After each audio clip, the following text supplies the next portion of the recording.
نحمده ونصلي على رسوله الكريم أما بعد فأعوذ بالله من الشيطان الرجيم قال الله تبارك وتعالى في القرآن المجيد قل هل يستوي الذين يعلمون والذين لا يعلمون وقال النبي صلى الله عليه وسلم إنما الأعمال بالنيات. میرے محترم عزیزو، آپ حضرات یہاں پر جمع ہوئے، دل کو بہت سکون ملا، بہت خوشی ہوئی۔ یہاں پر آپ کو جمع کرنے کا کیا مقصد ہے؟ جیسے آپ حضرات کو معلوم ہے، جو حضرات ماشاءاللہ جنہوں نے جماعت کے اندر وقت لگایا ہوا ہے، ہر ہفتے ساتھیوں کو جمع کیا جاتا ہے، شب جمعہ پر جمع ہوتے ہیں اور پھر ایمان کی باتیں سنتے ہیں، ایمان کی تازگی ہوتی ہے، تو تازہ دم ہو کر پھر پورا ہفتہ پھر وہ محنت کرتے ہیں اور پھر اگلے ہفتے میں پھر جمع ہوتے ہیں۔ تو اس طریقے سے ایک ان کی جو ایمانی کیفیت ہے، ایمانی سطح ہے، وہ ایک سطح پر موجود رہتی ہے، بڑھتی رہتی ہے۔ جو اس میں کمی آتی ہے اس کے اندر ایک اضافہ ہو جاتا ہے۔ تو آپ حضرات کے لیے بھی مدرسے کی طرف سے ایک ترتیب بنائی گئی کہ تمام فضلاء کو، جو پرانے ساتھی ہمارے ہم سے علم حاصل کر کے جا چکے ہیں، ان کو جمع کیا جائے، تاکہ ان سے کچھ احوال ان کے سامنے آئیں اور کچھ باتیں ان کو جو مشورے ضروری ہیں ان تک پہنچائے جا سکیں، تاکہ پورا سال جم کے وہ ساتھی محنت کر سکیں اور جو ہمارا مقصود ہے ان مدارس کے قیام سے وہ پورا ہو سکے۔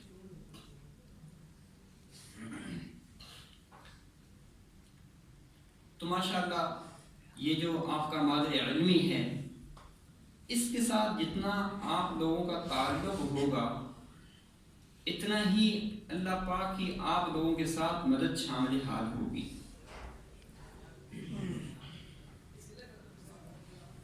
ہم نے اپنے اکابرین سے، اپنے اساتذہ کرام سے سنا کہ جو لوگ یہ چاہتے ہیں کہ ان کے مال کے اندر برکت عطا کی جائے، مال کے اندر ان کو برکت ملے، تو وہ اپنے والدین کی خوب خدمت کریں۔ ان کے مال کے اندر اللہ جل شانہ ایسی برکت عطا فرمائیں گے کہ حیران رہ جائیں گے۔ اور جو لوگ اپنے علم کے اندر ترقی چاہتے ہیں، اپنے علم کے اندر برکت چاہتے ہیں، تو وہ اپنے اساتذہ کی خوب خدمت کریں، ان کے علم کے اندر خوب برکت دی جائے گی، اس کے اندر اضافہ دیا جائے گا۔ اور اپنے اکابرین ہی کی باتوں کو میں نقل کر رہا ہوں کہ جو اللہ جل شانہ اپنے اساتذہ کے ساتھ والہانہ تعلق پر عطا فرماتے ہیں، وہ کسی اور چیز سے حاصل ہو ہی نہیں سکتا۔ تو یہ تو آپ حضرات کی بہت خوش قسمتی ہے، آپ ماشاءاللہ یہاں پر مدرسے کے اندر ہمارے ایک دعوت نامے پر سب ساتھی یہاں پر موجود ہوئے۔ تو اب یہاں پر آپ جو حضرات یہاں پر موجود ہوئے، تو ہمارے دلوں سے آپ تمام ساتھیوں کے لیے دعائیں نکل رہی ہیں کہ آپ لوگوں کو اللہ جل شانہ دنیا آخرت کے اندر کامیاب فرمائے اور آپ لوگوں سے اللہ جل شانہ دین کا کام لے۔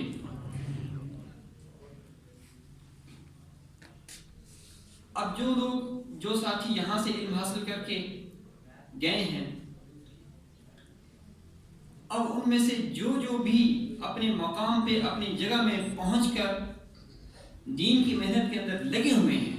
جب ان کی کوئی کارگزاری ہم تک پہنچتی ہے، ہم اساتذہ تک، تو ہمارا دل بے انتہا خوش ہوتا ہے اور اس کے لیے دل سے دعائیں نکلتی ہیں۔ اور حقیقت بات یہی ہے کہ یہاں پر علم حاصل کرنے کا، جیسے کہ آپ لوگ جب علم حاصل کر رہے تھے تو اساتذہ آپ سے نیتوں کی تجدید کرایا کرتے تھے کہ بتاؤ تم لوگوں نے علم حاصل کرنے کے بعد کیا کرنا ہے، کیا کرو گے؟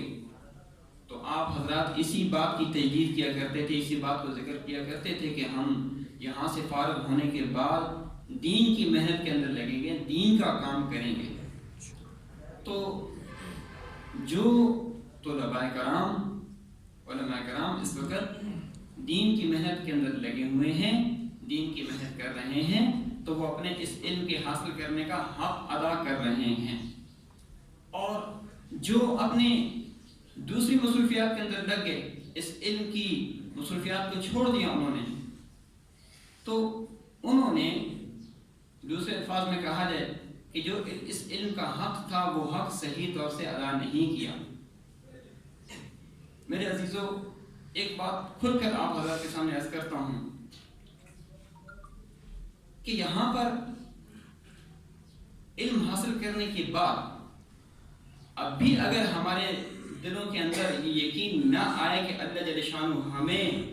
اس علم کی بنیاد پر ہماری روزی کا بندوبست فرمائیں گے، ہمیں پالیں گے، تو ہمیں علم کی حقیقت نہیں ملی۔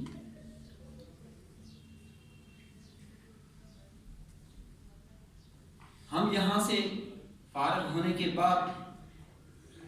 ہر طالب علم کے اپنے اپنے عزائم ہوتے ہیں کہ میں یہ کام کروں گا، یہ کام کروں گا، یہ کام کروں گا، تو ہمارا مقصد اللہ جل شانہ جو ہمیں عطا کیا، العلماء ورثۃ الانبیاء، علماء کرام انبیاء کرام کے وارث ہیں۔ اب ہمارا مقصد تو یہ تھا کہ ہم یہاں سے فارغ ہونے کے بعد ہم لوگوں کے رہبر بنیں، ان کی رہنمائی کریں۔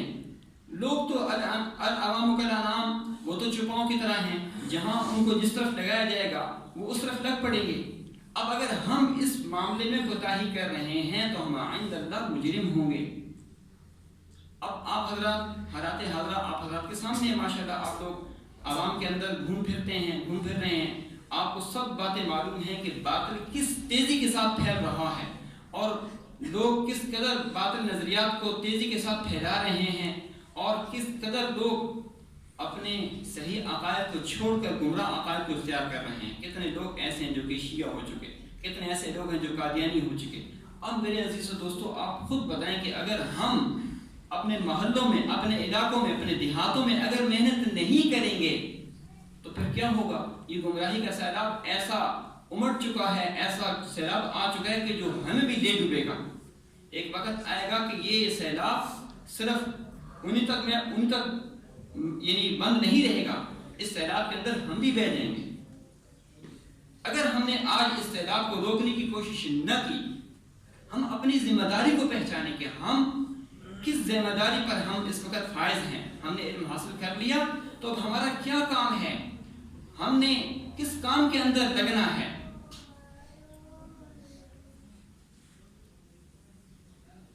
میں بناری ٹاؤن کے اندر پڑھتا تھا تو وہاں پر درجہ ثالثہ کے اندر تھا، تو مولانا فاروق صاحب کا بیان جو ہے نا وہ طے ہوا۔ مولانا فاروق صاحب آپ حضرات جو ہے نا وہ جانتے ہوں گے،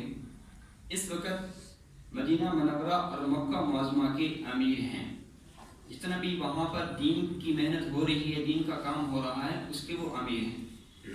تو ان کا بیان طے ہوا، ان کا بیان سننے کے لیے ہم سارے مدرسے کے طالب علم جمع ہو گئے۔ تو جو انہوں نے باتیں بیان کی،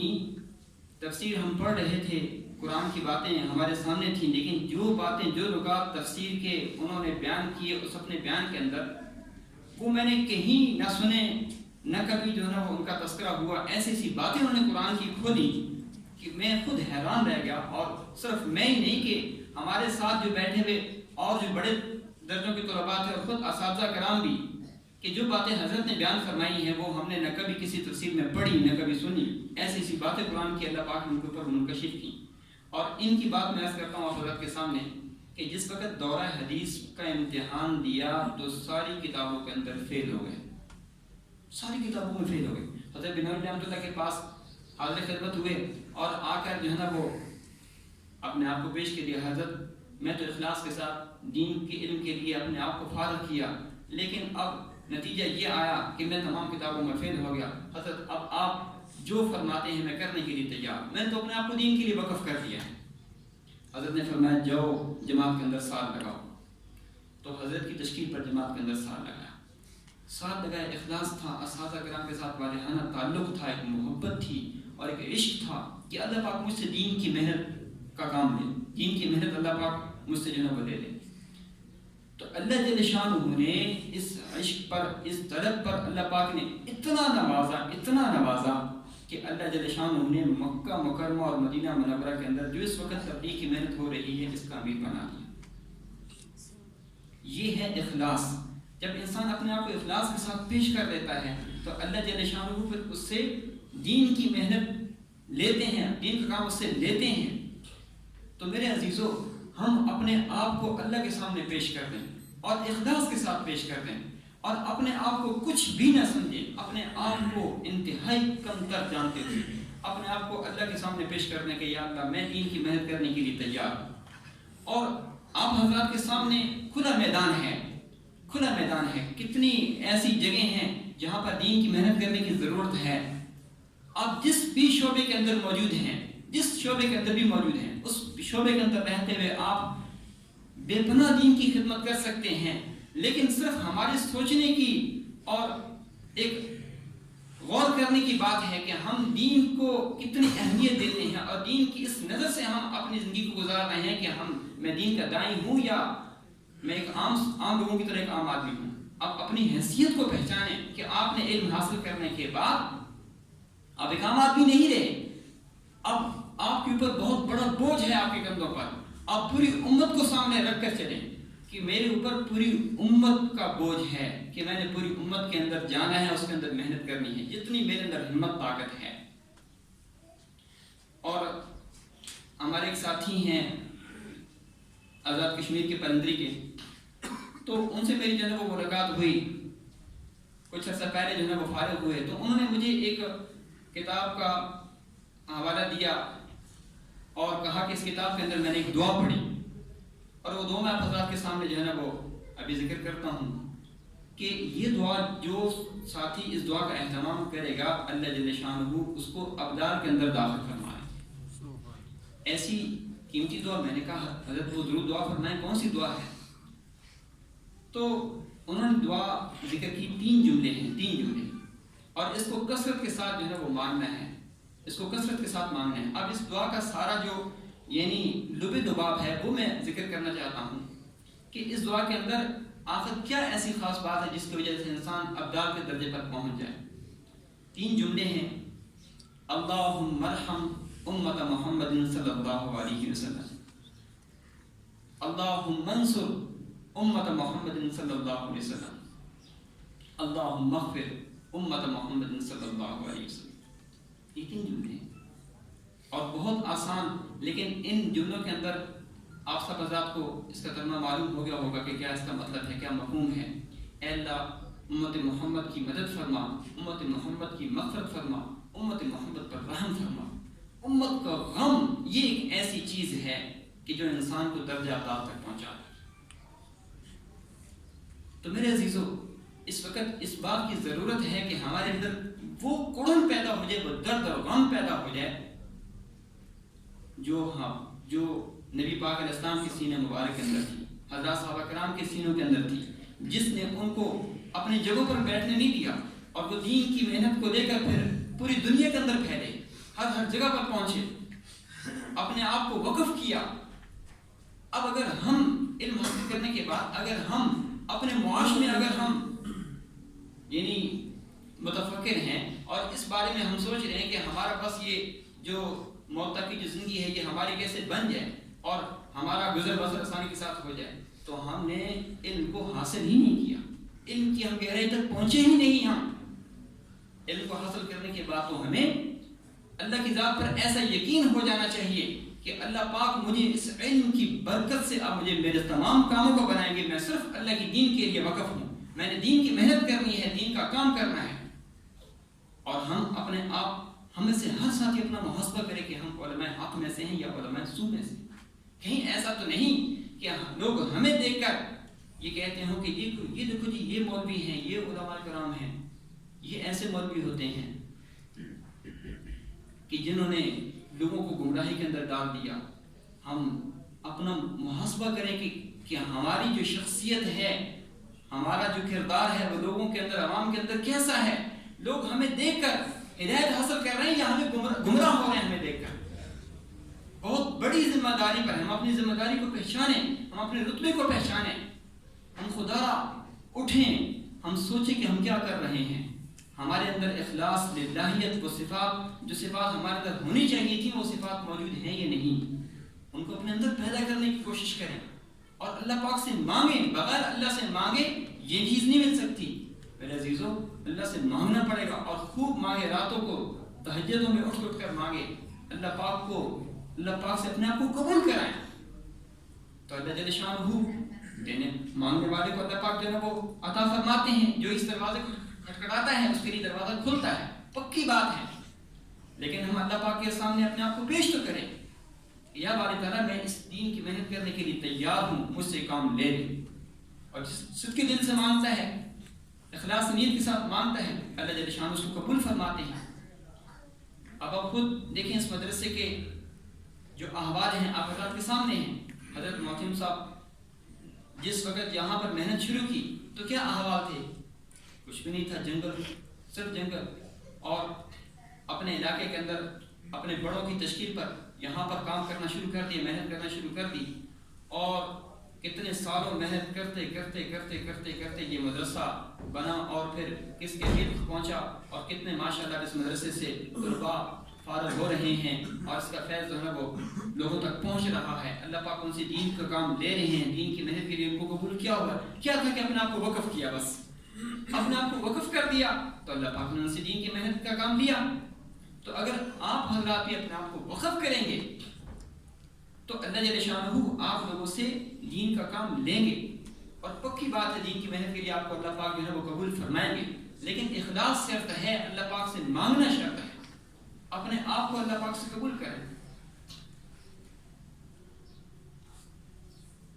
ہم اسباب کی بجائے اعمال کی طرف متوجہ ہوں، اعمال کو اپنا ذریعہ بنائیں معاش کا، اعمال کو۔ اب کئی ساتھی ایسے مجھے ملے جنہوں نے جو ہے نا وہ میرے سامنے ذکر کیا، جی بہت پریشانی ہے، ذرا تھوڑی سی تنگی ہے، آپ دعا فرمائیں۔ تو میں نے کہا آپ لوگ اعمال کیوں نہیں کرتے ہو، وہ دعائیں کیوں نہیں مانتے ہو جو حضرات انبیاء کرام نے مانگی؟ حضرت موسیٰ علیہ السلام کی دعا ہے، ربی انی لما انزلت لی من خیر فقیر۔ آپ یہ دعا ہر نماز کے بعد کتنی مرتبہ؟ 7 مرتبہ اس دعا کو پڑھ لیں۔ اللہ جل شانہ آپ کے سارے یہ جو مسائل ہیں ان کو حل فرما دیں گے۔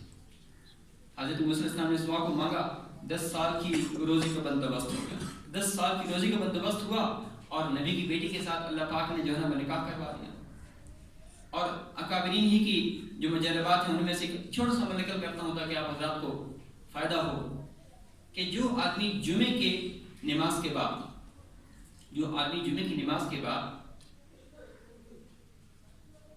الموتی هو اللہ 70 مرتبہ پڑھے گا،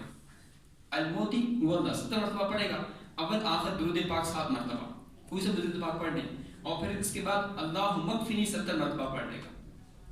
تو یہ اس کے لیے جتنے بھی اس کے مسائل ہیں معاش کے، سب معاش کے مسائل کے حل ہونے کا بہترین ذریعہ ہے۔ اللہ پاک غیب سے اس کو رزق عطا فرمائیں گے۔ اور میں آپ کو اپنی بات عرض کرتا ہوں، مجھے بات میں جو جب سے میں نے عمل کرنا شروع کیا تو اللہ جل شانہ نے ایسی جگہوں سے بندوبست کیا کہ میں خود حیران ہوں۔ میں یہ 2 عمل آپ کے سامنے اس لیے عرض کیے کہ ہم اپنے آپ کو اعمال کر کے اللہ پاک سے لینے والا بنائیں، اعمال کے ذریعے سے اپنے مسائل کو اللہ پاک سے حل کرنے والا بنائیں۔ اگر ہمارے اندر ہی اس علم کے اوپر جو یقین ہے وہ نہیں ہوگا تو پھر عوام کے اندر کیسے یقین پیدا ہوگا؟ اگر ہم ہی اس علم کو جو حاصل کر چکے، اگر ہم ہی اس علم کی حقیقت کو حاصل نہ کر سکے اور اس کے اوپر عمل نہ کر سکے تو پھر آپ خود بتائیں کہ عوام کے اندر ہم کس بات کو پہنچائیں؟ تو میرے عزیزو، اس وقت اس بات کی اشد ضرورت ہے کہ ہم ہر چیز سے منقطع ہو کر صرف اور صرف اللہ والے بن جائیں، صرف اور صرف اللہ والے بن۔ تو وقت بھی مختصر ہے آپ حضرات کے سامنے، تھوڑا سا میں اس مدرسے کا جو مختصر سا تعارف ہے وہ آپ حضرات کے سامنے پیش کرتا ہوں تاکہ آپ حضرات کو ہمارے محتمم صاحب کی جو کاوشیں ہیں وہ ایک بعض ساتھیوں کے سامنے ایسا ہوتا ہے کہ مکمل بات موجود نہیں ہوتی، تو جو ان کی محنت اللہ پاک نے ان کو قبول کیا وہ آپ حضرات کے سامنے آئے کارگزاری، تاکہ آپ سب ساتھیوں کا بھی اس بات کا جو ہے وہ جذبہ بنے کہ ہم بھی اپنے بڑوں کی طرح اپنے آپ کو دین کے لیے وقف کرنے کے لیے تیار ہیں۔ تو ایک بات چھوٹی سی رہ گئی، اس مادر علمی کے ساتھ آپ کا جو تعلق ہونا چاہیے، سب سے بہترین تعلق وہ کیا ہے کہ آپ لوگوں کو تیار کر کے، افراد کو تیار کر کے ہمارے پاس بھیجیں۔ حضرت مولانا یوسف صاحب دارالفیصل آباد کے اندر جب ہمیں بیان کیا کرتے تھے تو جو فارغ ہونے والے طلباء کرام ہوتے تھے ان میں ایک خاص بات بیان کرتے تھے کہ بھائی ہمیں آپ لوگوں سے کسی اور چیز کی کوئی غرض نہیں ہے، آپ لوگ ہمیں افراد تیار کر کے جو ہمارے پاس بھیجیں تاکہ یہ مدرسہ اور زیادہ بڑھے اور زیادہ اس کے اندر ترقی ہو۔ تو اس وقت اس بات کی ضرورت ہے کہ آپ اپنے علاقوں میں جہاں پر آپ موجود ہیں وہاں پر ایسی محنت کریں کہ وہاں سے لوگ اپنے بچوں کو حافظ عالم بنانے کے لیے ہمارے پاس بھیجیں تاکہ یہ مدرسہ اس کے اندر مزید ترقی ہو اور اللہ جل شانہ اس کو شب و روز اور قبول فرمائے۔ تو اس کا مختصر سا تعارف آپ حضرات کے سامنے عرض کرتا ہوں۔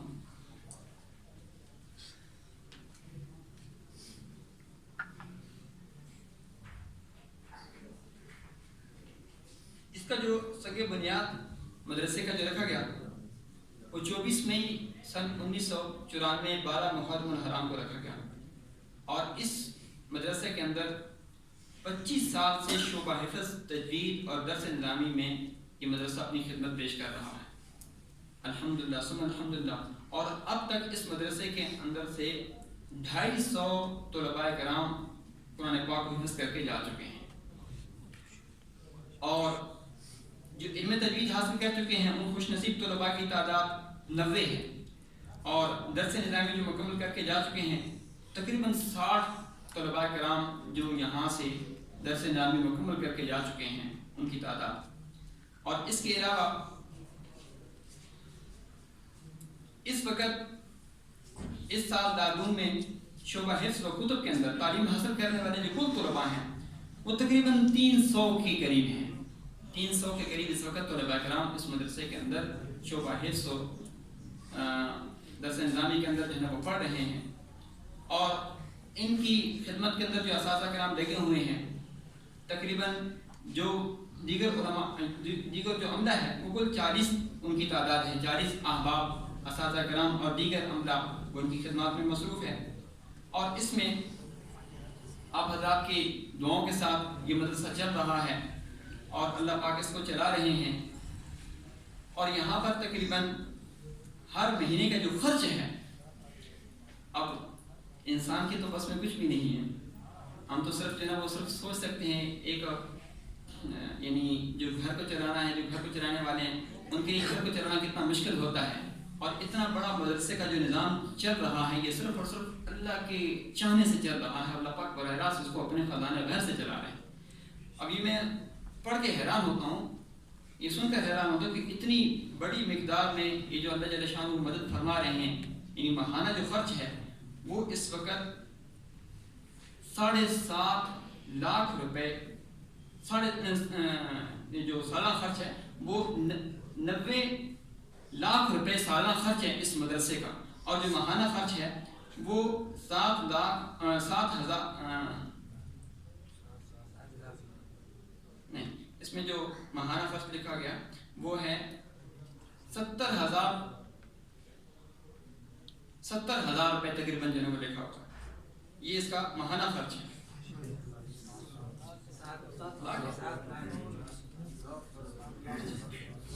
جی صاحب نہیں، اصل میں وہ کاٹا بھی ہوا اوپر لکھا بھی ہوا ہے، اس لیے جو ہے وہ جیسا میں یہ ایسے اس کے جو دارالعلوم کے تحت میں مختلف جو شعبہ جات اس وقت خدمت میں مصروف ہیں۔ شعبہ حفظ کے اندر 250 کے قریب طلباء کرام ہیں اور ان میں اساتذہ کرام کی تعداد جو ہے وہ 8 ہے. شعبہ تجوید کے اندر جو ہے وہ 10 طلباء کرام اور اس میں اساتذہ کرام جو ہے وہ 1 ہیں. شعبہ درس نظامی کے اندر جو ہے وہ طلباء کرام کل 90 ہیں اور ان میں اساتذہ کرام کی تعداد جو ہے وہ 15 ہے. اور اس کے علاوہ جیسے کہ آپ کو معلوم ہو چکا کہ مدرسے کے اندر الحمدللہ میٹرک کا باقاعدہ طور سے آغاز ہو چکا اور میڈل جو ہے نا وہ چل ہی رہی ہے. تو الحمدللہ یہ مدرسہ شب و روز دین کی خدمت میں مصروف ہے اور یہ بھی ہمارے محتمم صاحب نے صرف اسی بات کو سوچتے ہوئے کہ ہم سے بہت سے طلباء کرام میٹرک کرنے کے لیے میڈل کرنے کے لیے جب وہ جاتے ہیں تو پھر وہ اپنی منزلوں کو بھلا دیتے ہیں, اپنے قرآن پاک کو بھلا دیتے ہیں. تو اس کے لیے یہ ترتیب بنائے کہ یہاں پر ہی مدرسے کے اندر ہی میٹرک اور میڈل جو ہے نا وہ شروع کی جائے تاکہ ہمارے پاس جو ہمارے طلباء کرام جو حفظ کر چکے وہ اب بجائے اس کے کہ باہر جا کر اپنے قرآن پاک کو ضائع کریں, اپنی منزلوں کو ضائع کریں, مدرسے کے اندر رہتے ہوئے ہی اس یعنی خواہش کو بھی پورا کریں اور پھر جو ہے نا وہ عالم باعمل بنیں. تو اللہ پاک سے ہم سب دعا کرتے ہیں کہ اللہ جل شانہ ہم سب کو کما حق کہو اپنے دین کی محنت کے لیے قبول فرمائے اور جیسے دین کی محنت کرنے کا حق ہے ایسے حق ادا کرنے کی توفیق عطا فرمائے.